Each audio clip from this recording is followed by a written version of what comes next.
Lena, those comments by Prime Minister Justin Trudeau actually said behind closed doors here at this summit that was underway today here at Evergreen Brickworks in Toronto.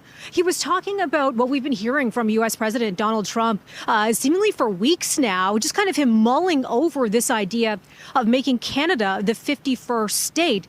Well, we heard, according to a source reported by CTV News today, that Trudeau says when it comes to Trump's talk about making Canada a 51st state, he is not joking.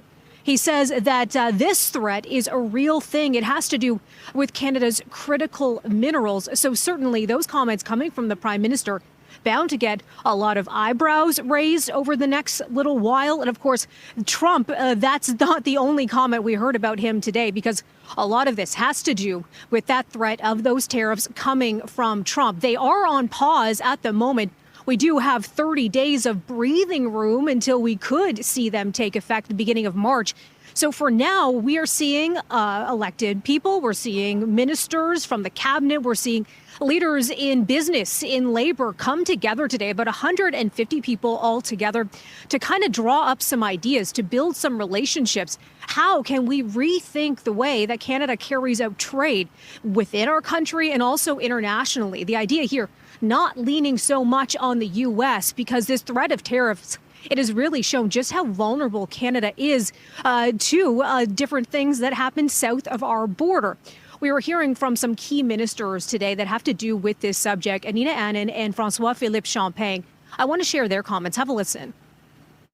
We have to make sure that we are trading with multiple partners in multiple locations. Canada is the only G7 country that has a free trade agreement with every other G7 country.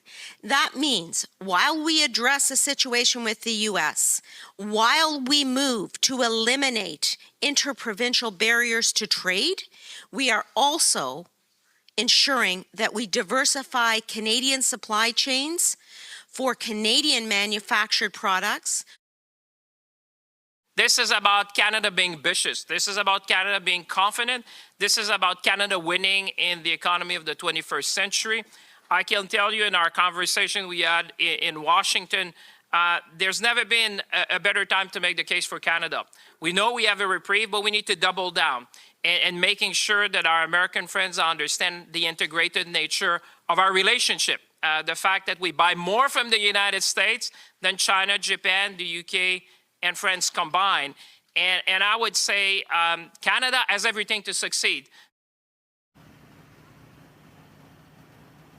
As for Trudeau's public comments, something he said today while he was addressing the crowd that got an applause was talking about opening up trade within Canada. So reducing barriers, cutting red tape.